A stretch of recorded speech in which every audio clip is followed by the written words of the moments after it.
Shalom, Sobat Kairos yang terkasih, firman Tuhan yang menyapa kita hari ini tertulis dalam kitab Yunus pasal 3 ayat 10, beginilah bunyi firman Tuhan. Ketika Allah melihat perbuatan mereka itu, yakni bagaimana mereka berbalik dari tingkah lakunya yang jahat, maka menyesallah Allah karena malapetaka yang telah dirancangkannya terhadap mereka, dan ia pun tidak jadi melakukannya.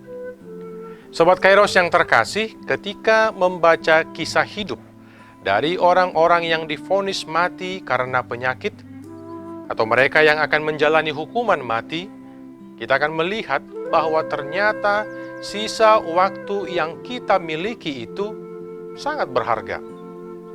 Mari kita bayangkan bersama, ketika usia kita hanya tersisa 40 hari lagi, dan setelah itu kita akan meninggal.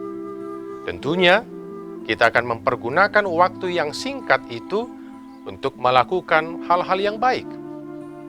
Kesalahan-kesalahan yang pernah kita lakukan akan kita coba untuk memperbaikinya. Sangat disayangkan bahwa kita kerap kali baru sadar betapa berharganya waktu justru di saat waktu itu akan habis. Seperti bangsa Niniwe yang diingatkan oleh Allah melalui Yunus, bahwa 40 hari lagi, maka Niniwe akan ditunggang-balikkan. Mengingat sisa waktu itu, seluruh penduduk Niniwe termasuk raja, berbalik dari tingkah lakunya yang jahat dan dari kekerasan yang mereka lakukan, serta menunjukkan sikap memohon ampun kepada Tuhan melalui puasa dan pakaian berkabung.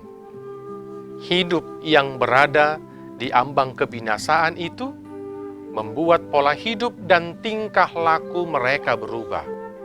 Kesadaran akan hukuman itu membuat penduduk Niniwe bertobat dan meninggalkan cara hidup yang lama.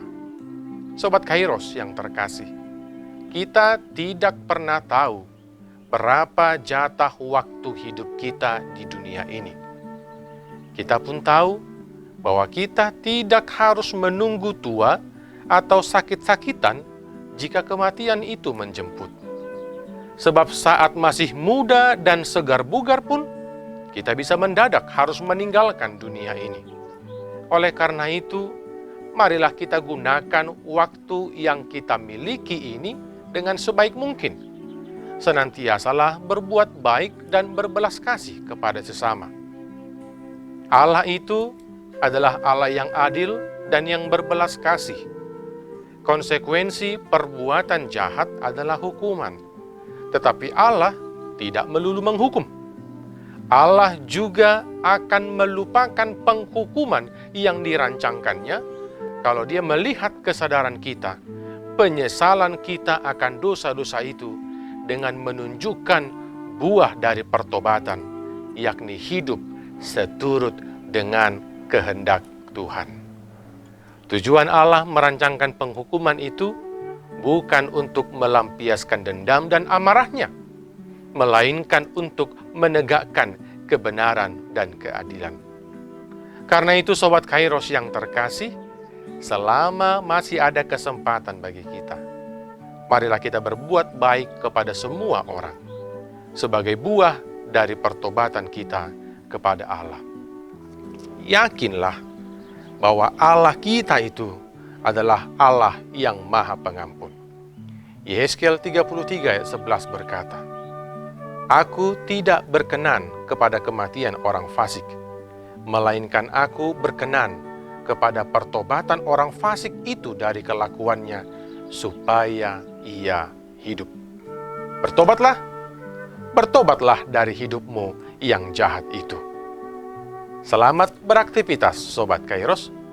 Tetap pakai masker, jaga jarak, dan rajin cuci tangan pakai sabun, serta jauhi kerumunan. Tuhan Yesus memberkati. Amin.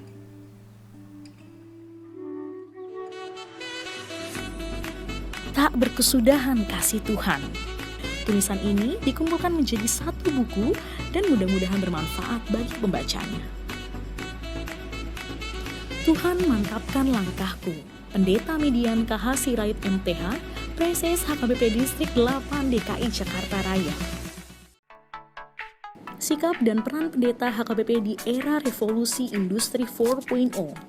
Buku karya Pendeta Median KH Sirait. Panggilan Merawat Masa Depan, buku karya Pendeta Median KH Sirait. Disajikan sederhana dengan gaya penulisan populer, menjadikan isi buku ini hangat dan perlu dibaca.